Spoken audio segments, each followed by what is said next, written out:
Sonic the Hedgehog. While Crash Bandicoot is my number 1 favorite game series, Sonic is number 2.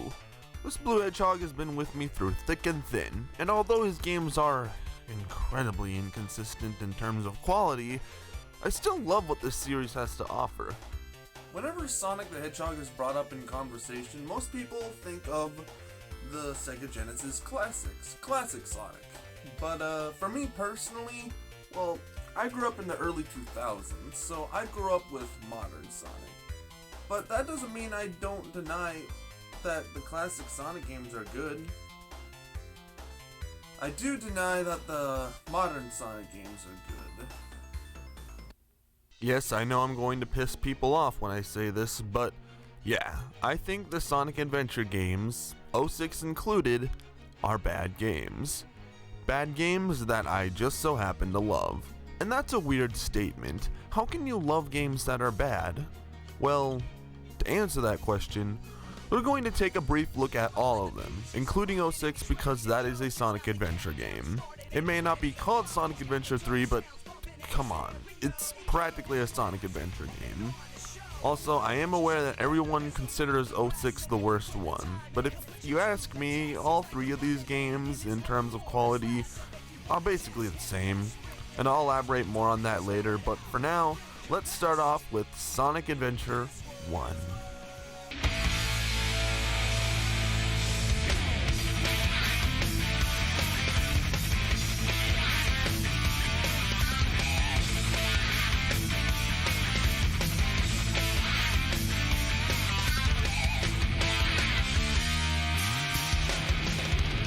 Sonic Adventure is a very interesting game, as it was technically the first full 3D Sonic game, unless you count Sonic the Fighters, Sonic R, or Sonic 3 Dicks in My Ass.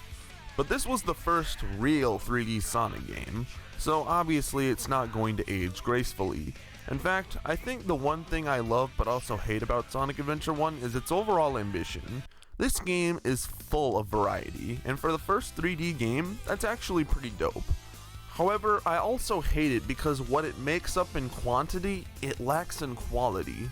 You have 6 playable characters, all having their own play styles and stories that fit into one narrative. You play as Sonic, Tails, Knuckles, Jesus Christ himself, Amy, and Omega. Oh, I'm sorry, Gamma. Why? They're practically the same character. They both have the same color scheme, they're both Eggman's robots, and they're both good guys. They're like the same character. Anyway, the character who gets the most action is the blue blur himself, Sonic. And thank God, because Sonic controls pretty damn good. I don't really like the fact that his model turns into a full-blown sphere when he jumps, but In fact, I think I'll save a bunch of your time by saying all of the characters controlled pretty darn good. It's just that the level design is, well, I like Sonic's levels. It's classic high-speed action platforming like in the Genesis games, only in 3D. All of his levels, except Skydeck, are a great time. I honestly really like how these levels are designed. They're built out for high-speed gameplay while implementing an element of exploration on the side. The 2D games did this too, but with it now being 3D, it makes the whole exploration aspect a lot more interesting. Throughout my playthrough, I kept saying to myself, this is probably the best the game is going to get. And I was right, because as you keep unlocking characters throughout the game, the quality of the game slowly dwindles. Starting with Tails. Tails is really fun to control in this game. In fact, I think this is the best he controls out of any 3D Sonic game, truth be told. No, I haven't played the Sonic Frontiers DLC yet. But he feels too easy. You have a few levels where you race Sonic, and then you have one level where you race Eggman. Despite the fact that these races have the worst case of rubber banding I have ever seen, they feel so easy because of the way they're built. It's unfair to the AI because we're playing as a character who can already fly and skip obstacles. Granted, the AI has rubber banding, but if you need a rubber band to keep a difficulty curve, then you may have a problem. But hey, that's just Tails. At least I had fun with him. I cannot say so for the rest of the other characters. Knuckles the Echidna. You'd think that with Knuckles being the tough brute character, his levels would be more combat oriented. But what are we getting instead? A game of hide and seek with randomly generated collectibles. Yay. Or should I say, oh no, I absolutely dread playing these segments. They're so long and boring, and since the emeralds are randomly generated, you can't just look at a walkthrough to find them. You have to scour throughout these big ass levels to find them. And you're probably thinking to yourself, Loaten, I thought you liked collectathons. And don't get me wrong, I do. But these levels just don't click with me. I can say that when I popped in a game called Sonic Adventure, I expect to go on a Sonic-styled adventure. The game with high-speed action platforming with a slight taste of exploration and a small emphasis on combat. I don't expect to go on a slow-paced platformer with little action and tons of redundancy. Hopefully they fix it in the sequel. Hopefully. Anyway, Amy Rose. She's fun. You have to run away from a giant robot while having to solve easy-ass puzzles. Yeah. Honestly, I don't know what else more to say. The girl only has like 3 levels in her campaign. I mean, she's not bad. There's nothing really mind-blowing either. Her levels don't really last long enough for me to have an impression, so I don't know, let's just talk about Gamma and Big. Gamma is pretty boring, not gonna lie. His gameplay consists of running and gunning down robots while on a time limit. I'd say this is fun, but the way he shoots is janky as fuck. Instead of having auto-targeted non-stop shooting, you have to hold on to the button to lock onto the targets, then let go of the button to open fire on your pre-aimed targets.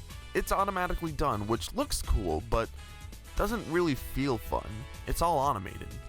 Big is terrible. Big is fucking terrible. I'm going off script here. Fuck Big. All you're doing is a boring ass fishing game for a frog with the weakest fishing line ever and fishes who can't get hooked for some reason.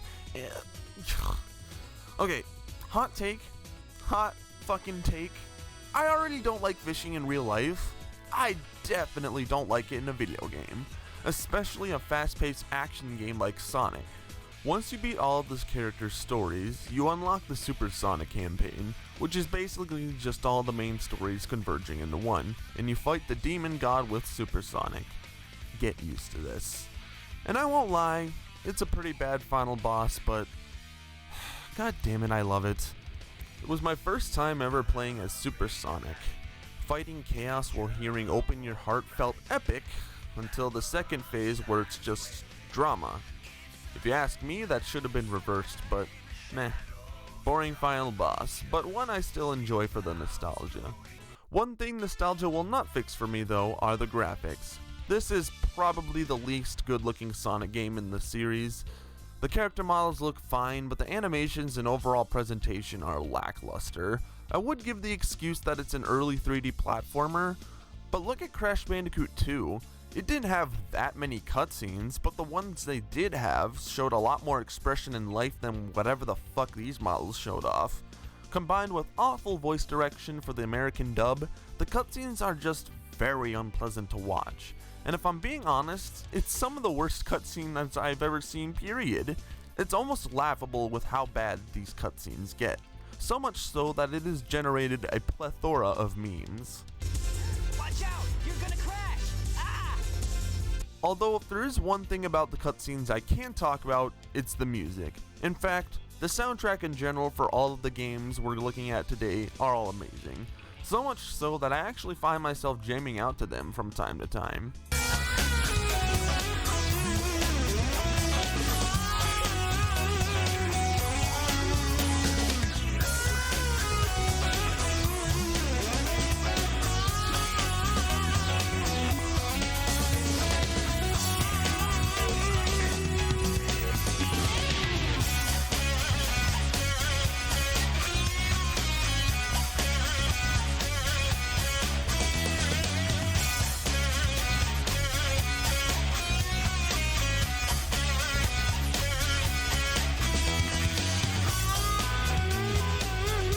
Aside from that, that's all I have to say about Sonic Adventure.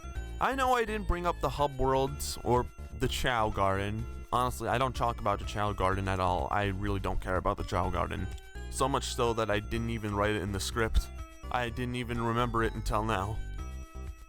Awkward segue, but trust me when I say we will talk about the hub worlds when we get to Sonic 06. Oh, will we ever get to it? But yeah, Sonic Adventure is a game I honestly don't come back to very much. I have a lot of nostalgia for it, yeah, but as an adult, it feels like a chore to come back to. If I'm ever coming back to it at all, it's to mainly play the Sonic or Tails stages, and maybe Amy if I'm feeling really bored. But that's about it. I could care less about Knuckles, Gamma, or Big, and they take up a major chunk of the story mode. Thankfully though, the next game fixes these issues. Some of them.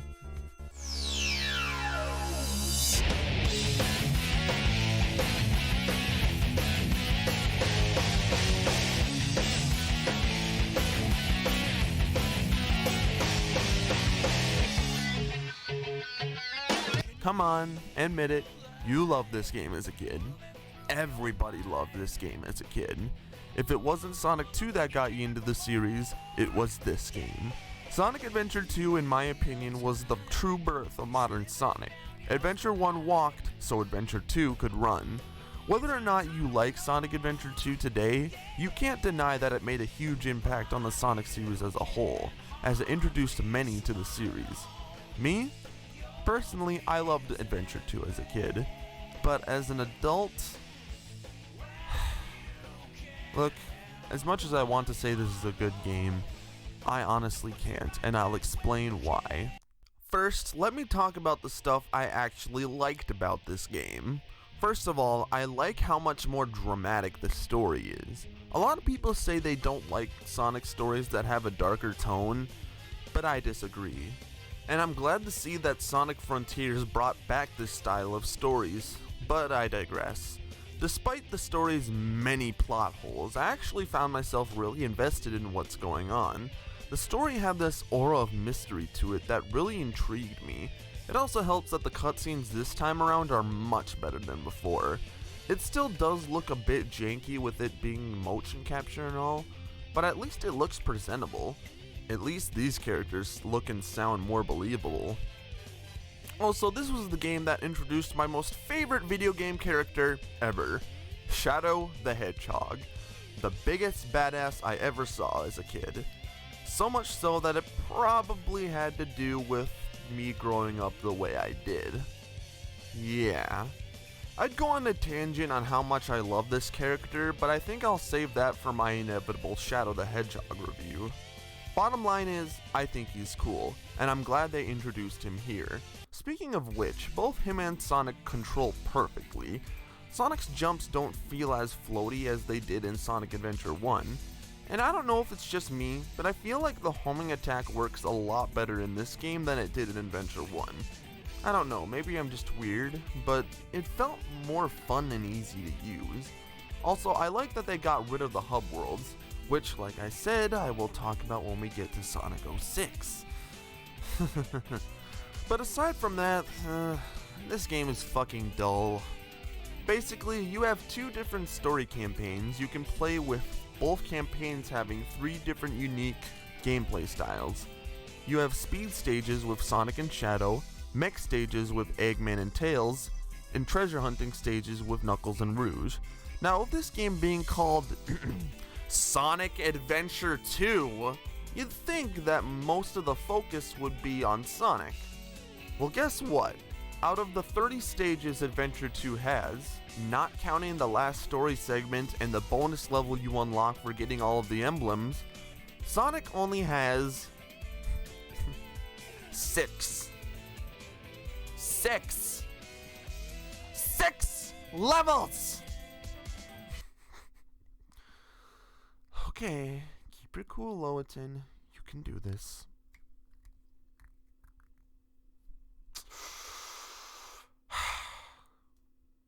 Okay, so I guess the developers wanted to balance out each of the gameplay styles so you get a decent taste for each of them.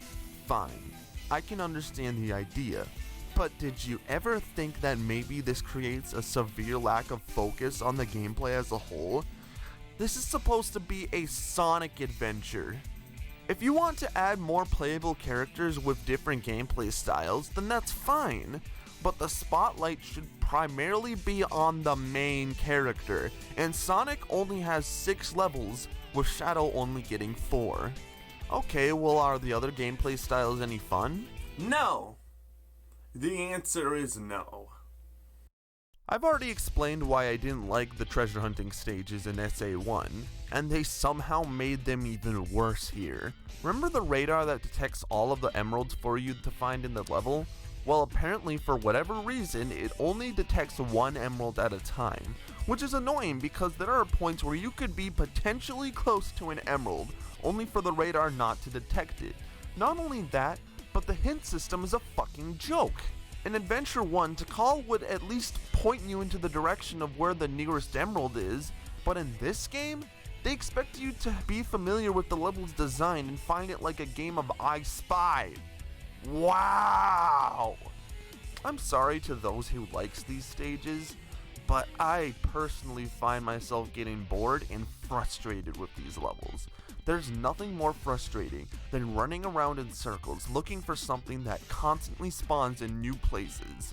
But sadly, it is nowhere near as frustrating as controlling Robotnik and Tails in their mechs. Good God, where do I begin?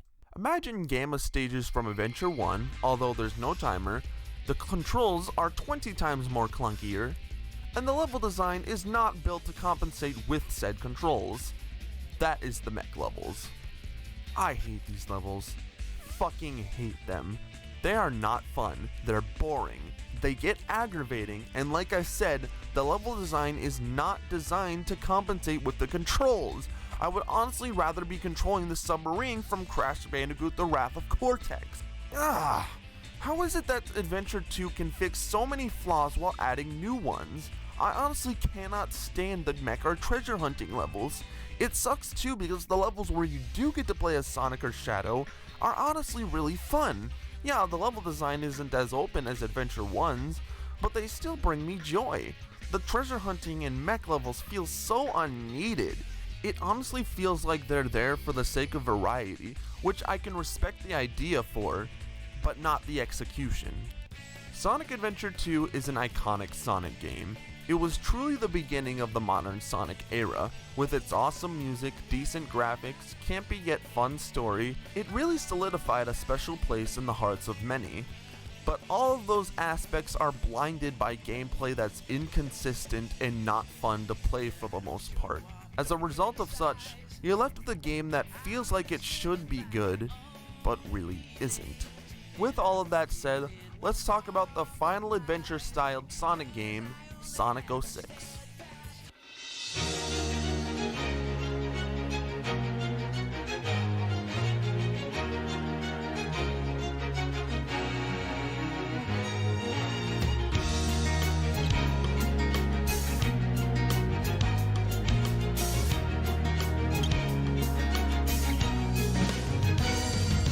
Here we are, the big one.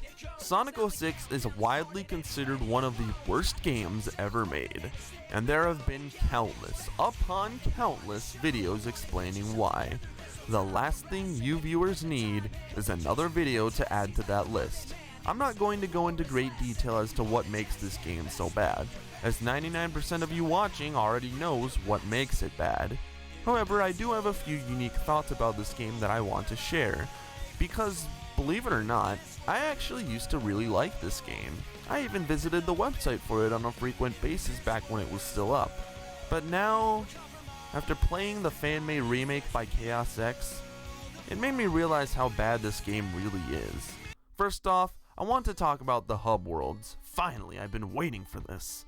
Now, the hub worlds in Sonic games, in my opinion, are what I like to call wasted opportunities.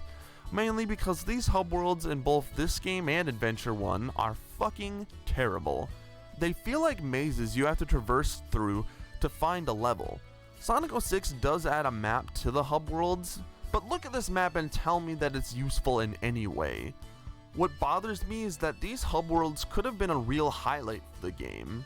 I think I can make my case by showing off the Spider-Man games, for example. In the open-world Spider-Man games, in between the story levels, you'd get to explore around New York, web-slinging to different buildings while stopping crime at your own leisure. What made the hub worlds so fun in the open-world Spider-Man games is that they utilize Spidey's abilities and have aspects in the level design to complement those abilities. The civilians yelling for help, the buildings for you to web-sling across, the bad guys robbing the banks, you know, that kind of stuff. Now let's look at Sonic Adventure and Sonic 06. They literally just serve as level select menus that you just so happen to walk to. Imagine how cool it would be if we could run around loop-de-loops or jump dash off of ramps or just fuck around with the physics in general. How cool would it be if we could freely explore for hidden collectibles in the hub worlds? Sonic Team could have made these hub worlds so good, but they opted for a more simpler approach, which sucks. What doesn't suck, however, is the level design. This is probably the main reason why I liked this game as a kid. Sonic 06, despite its many flaws, has some legitimately tightly built levels. In fact, some of these levels are built better than the adventure games in some cases. What sucks though is that the controls for all of the characters, except for Blaze, suck donkey dick. You know what? I know I said I wasn't going to do this, but fuck it. Let's just start brutalizing the already dead horse. The story is a nonsensical time travel plot. Every single character except for Blaze control like shit. The mock speed sections are unfair. Glitches are everywhere. Load screens are abundant. Blaze's origin story was retconned. The in-game animations look uncanny. Silver says it's no use. The realistic proportions of Eggman look creepy. Princess Alicia's mere existence. The hub world missions are boring. Load screens are abundant. Shadow uses vehicles but not guns. All high-speed gameplay is automated. And did I mention that this game has an abundant ass load of loading screens? So yeah. You're probably thinking to yourself, Loaten, why do you even bother talking about Sonic 06 if you're just going to bring up flaws that people already talk about? Well, remember what I said earlier? After playing the fan-made remake by Chaos X, it made me realize how bad this game really is. That's right, for those who don't know, a fellow Sonic fan by the name of Chaos X decided to remake the entirety of Sonic 06 in the Unity engine. And look, I'm just going to say it. It turned Sonic 06 from being the worst Sonic game into the best Sonic game. I mean it. Fan-made, official, it doesn't fucking matter. This remake is absolutely amazing. This remake damn near fixes all of the flaws that Sonic 06 had. The long loading screens? Gone. The terrible controls? Gone. The glitches? Well, they're still there, but they aren't nearly as abundant as they are in the original game. But this is what wasted potential looks like when it goes unwasted. And I cannot thank the Project 06 team enough for making this happen. You know, I want to go more in depth as to why this remake is so awesome, but there are already tons of videos giving this remake praise. And also, I just want to primarily focus on the OG 06. But honestly, if you want to try it out for yourself, a download link will be in the description. But aside from that, yeah. So in conclusion, all of these games are bad. Yes, they have admirable aspects, but the gameplay they each contain isn't fun enough to warrant a good rating from me. So, why is it that I love them so much despite thinking that they're bad? Well, the answer's kinda complicated. I could say I have a nostalgic bias. I could say I like the music. I could say I like the level design. I could say all those things. But the truth is, yes I do like them, but it comes at a steep price. These games are games I can enjoy in chunks. If I'm ever playing these, I'm playing specific levels. I could not be bothered to play the games from beginning to end, because while there are aspects of the game I love, the bad aspects really overshadow it. And it makes these games really hard to come back to. Except for Project 06. Haha, bitch!